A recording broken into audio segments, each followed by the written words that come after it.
बच्चों, वेलोसिटी, ठीक है, इंपॉर्टेंट टॉपिक। वेलोसिटी क्या है, कल हमने डिस्कस किया था ना, क्या है velocity? Rate of displacement. Very nice. Velocity क्या है आपका? रेट ऑफ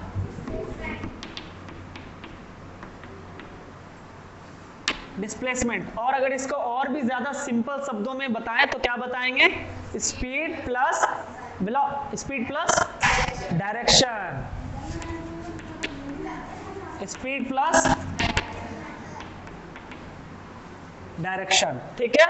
आपको ध्यान में यही रखना है, क्या रखना है? यही रखना है। अब जब मैं कहता हूं कि वेलोसिटी रेट ऑफ डिस्प्लेसमेंट है, तो डिस्प्लेसमेंट का मतलब क्या है? Distance, shortest distance. यानी अगर आपको वेलोसिटी निकालना है, क्या निकालना है, तो आप क्या करोगे? रेट ऑफ डिस्प्लेसमेंट यानी डिस्प्लेसमेंट अपॉन टाइम। मान लो कोई ऑब्जेक्ट है, कोई बॉडी है, ठीक है, ये बॉडी, इसने डिस्प्लेसमेंट किया पॉइंट ए से पॉइंट बी तक, ठीक है, पॉइंट ए से पॉइंट बी तक। बोलेगे सर इधर हंसता हुआ चेहरा बना है, इधर रोता हुआ चेहरा बना है। डिस्टेंस ट्रेवल किया है ना, तो थक गया है बेचारा, इसलिए, ठीक है। तो जब यहां से यहां तक इसने डिस्प्लेसमेंट किया पॉइंट ए से पॉइंट बी तक, तो कुछ टाइम कंज्यूम करेगा ना, क्योंकि मोशन का सारा कॉन्सेप्ट ही यही है, यही तो है, कुछ टाइम कंज्यूम करेगा, ठीक है।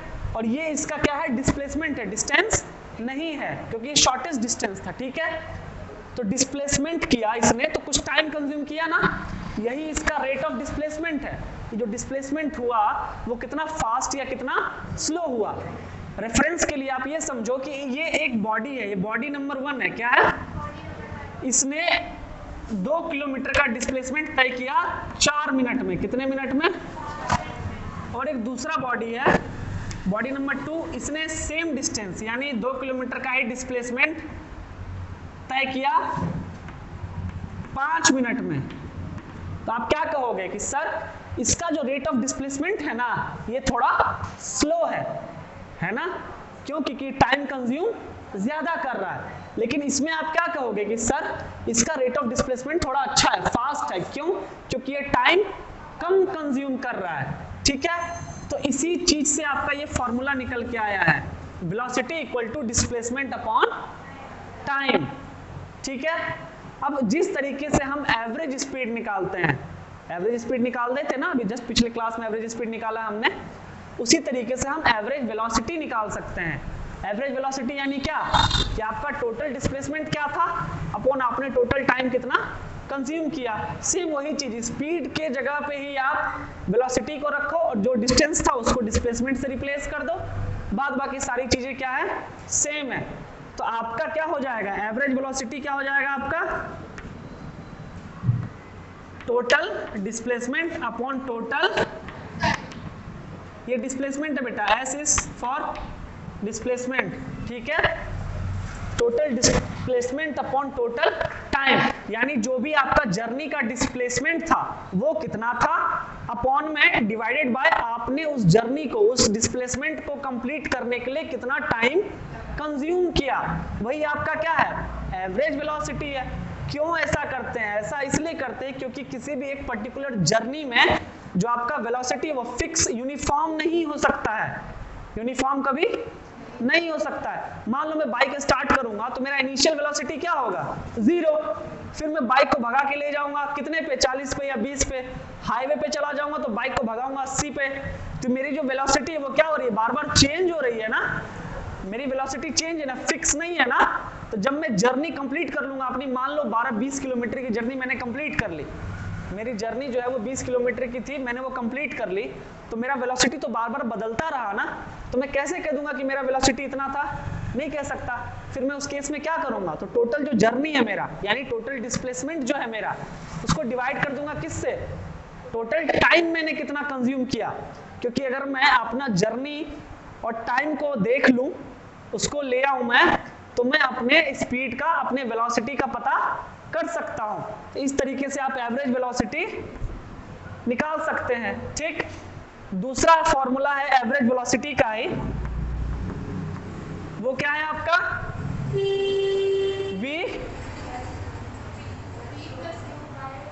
v+u/2, v+u/2, to. v क्या है आपका फाइनल वेलोसिटी, u क्या है आपका इनिशियल वेलोसिटी अपॉन में 2, यानी आपका फाइनल वेलोसिटी क्या था प्लस आपका इनिशियल वेलोसिटी क्या था अपॉन में 2। ये दो फॉर्मूले इसलिए क्योंकि एक यूनिफॉर्म का है और दूसरा नॉन यूनिफॉर्म मोशन का। यूनिफॉर्म और नॉन यूनिफॉर्म डिस्कस किए थे ना हम लोग लास्ट क्लास में, ठीक है। अब इससे जब आगे बढ़ेंगे तब आपका टॉपिक क्या है एक्सेलरेशन का। किसका? एक्सेलरेशन का। और एक्सेलरेशन यहीं से आपका स्टार्ट होता है। जिस तरीके अभी जैसे मैंने बोला था ना कि मैं एक जर्नी जब मैं एक जर्नी स्टार्ट करूंगा तो मेरे जर्नी में मेरा वेलोसिटी क्या होगा चेंज होगा। मैं एक पर्टिकुलर स्पीड पे गाड़ी नहीं चला सकता।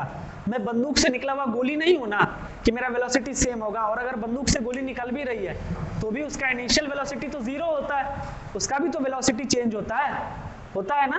अगर मैं यहाँ से चलना स्टार्ट करूं, मान लो मैं यहाँ हूं, मेरा वेलोसिटी भी क्या है 0। अब मैं चलना स्टार्ट करूंगा, मेरी वेलोसिटी धीरे धीरे बढ़ेगी ना। तो मेरी वेलोसिटी क्या हुई चेंज हुई। और जो चेंज हुआ ये वेलोसिटी में जो चेंज आया तो कुछ टाइम में आया ना, ऐसा तो नहीं है कि बिना टाइम के आ गया। क्योंकि देखो है तो ये फिजिक्स, लेकिन आप इस बात को समझो कि कोई भी क्रिया यानी कोई भी वर्क, कोई भी काम बिना टाइम के, बिना समय के, बिना काल के पॉसिबल नहीं है। किसी भी कर्म के लिए या किसी भी क्रिया के लिए, किसी भी वर्क के लिए टाइम नेसेसरी है। सब कुछ समय के अनुसार ही तो होता है, समय के साथ ही तो होता है। तो आप टाइम को स्किप नहीं कर सकते। आपका जो वेलोसिटी चेंज होगा उस चेंज होने में भी कुछ समय लगेगा। आप सब अपने मॉम डैड के साथ घूमने जाते हो, बस में ट्रेवल करते हो, मेट्रो में ट्रेवल करते हो ना। जब आप बस या मेट्रो या किसी भी ट्रांसपोर्ट में ट्रेवल करते हो या पैदल चलते हो तो वो उसका स्पीड धीरे धीरे चेंज होता है ना। ऐसा नहीं है ना कि मेट्रो स्टार्ट हुआ सीधा स्टॉप पे, नहीं। 0, 5, 10, 20, 25, 30, 40, 45, 50, 80 ऐसे होता है ना। 0 से सीधा 80 नहीं हो जाता ना, नहीं हो सकता, पॉसिबल नहीं है वो। और अगर है कुछ ऐसा हमने डेवलप कर लिया तो भी उसको चेंज होने में, 0 से कहीं भी जाने में कुछ तो टाइम लगेगा। 1 second, 0.1 second, micro second, 2 second, कुछ तो लगेगा। तो हम एक्सेलरेशन को क्या बता सकते हैं? Rate of velocity, rate of change of velocity. क्यों? क्योंकि वेलोसिटी में क्या अंतर आया, वेलोसिटी में कितना अंतर आया, और अगर ये अंतर आया तो उस अंतर को आने में कितना टाइम लगा। जब भी कोई बॉडी स्टार्ट होगी तो उसका इनिशियल वेलोसिटी होगा, फिर वो बॉडी अपने फाइनल वेलोसिटी को अचीव करेगी, और ये दोनों चीज करने में उसको कुछ ना कुछ तो टाइम लगेगा। तो ये क्या है? रेट ही तो है। किसका? Rate of change of velocity. ये आपका क्या है? एक्सेलरेशन है। क्या है? एक्सेलरेशन है। तो आपका एक्सेलरेशन क्या हो जाएगा, बोलो? Very nice. यानी वेलोसिटी में जो चेंज आया उस चेंज को आने में कितना टाइम लग गया। Rate of change of velocity, ये आपका क्या है? एक्सेलरेशन है। मान लो कोई बॉडी है जो स्टार्ट हुआ, ठीक है, और देखो इनिशियल वेलोसिटी, सवाल हर चीज 0 से स्टार्ट नहीं होती। मान लो वो साइकिल वाला जा रहा है, वो कोई कार वाला जा रहा है, ठीक। जब मैंने उसको देखा तो वो ऑलरेडी 20 किलोमीटर पर आवर पे था। कहाँ था?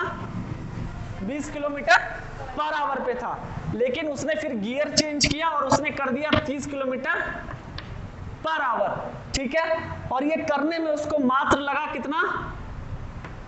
2 सेकेंड। कितना लगा? 2 सेकेंड। तो यहाँ पे क्या हुआ? वेलोसिटी में चेंज आया ना, वेलोसिटी में अंतर आया ना, और उस अंतर को आने में कितना टाइम लग गया? 2 सेकेंड। तो यही आपका एक्सेलरेशन है। क्या है कि आप क्या करोगे? 30, 20 और अपॉन में 2, लेकिन क्वांटिटी अलग अलग है, आपको सेट करना पड़ेगा, ठीक है।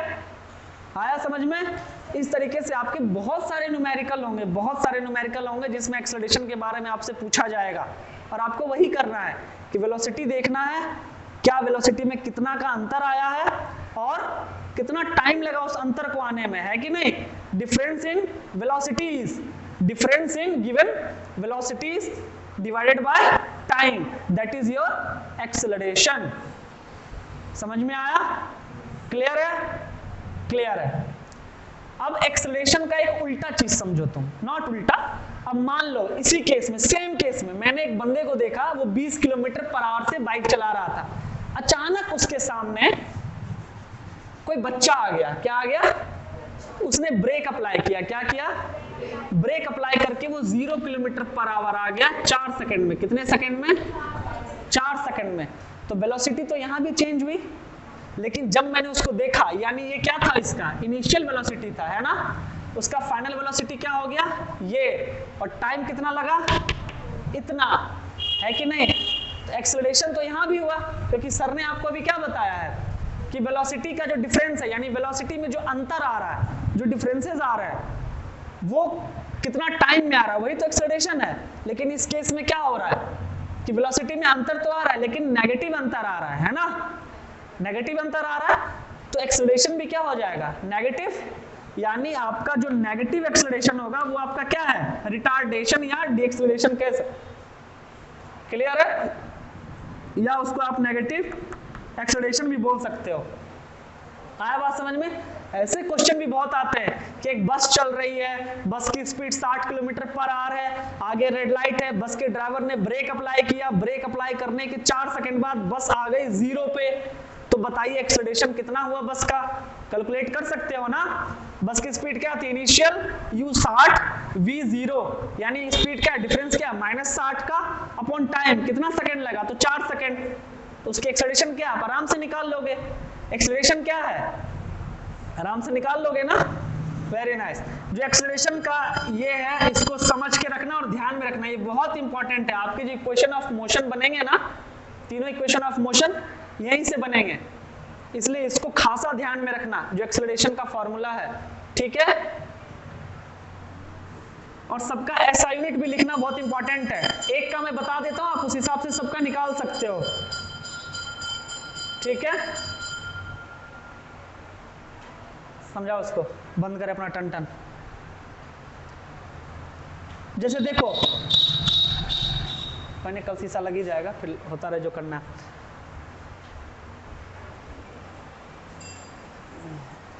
जैसे एक्सेलरेशन तुम लोग को निकालना है ना, ठीक है, जैसे एक्सेलरेशन तुम लोग को निकालना है, तो आप यहाँ वेलोसिटी का क्या होता है? मीटर पर सेकंड। वेलोसिटी का ये क्या है? ऐसा यूनिट, मीटर पर सेकंड। यानी इसका मतलब क्या है? मीटर अपॉन सेकंड, फिर डिवाइडेड बाय क्या है? सेकंड, है ना। तो जब ऐसे कोई नंबर लिखा है तो ये इससे गुना होता है और ये इसके नीचे वाले से गुना होता है। ठीक है? m एक से, इसके नीचे कुछ नहीं, यानी एक है, m गुना होके m ही रह जाएगा, और s गुना होके क्या बन जाएगा? s square. इसको हम कैसे लिख सकते हैं? मीटर पर सेकंड स्क्वायर, या फिर मीटर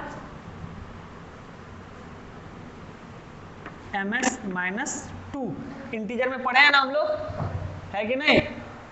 इसको हम ऐसे भी लिख सकते हैं और इसको हम ऐसे भी लिख सकते हैं। इसी तरह आप सब क्वांटिटी का निकाल सकते हो। जैसे वेलोसिटी का है तो क्या है?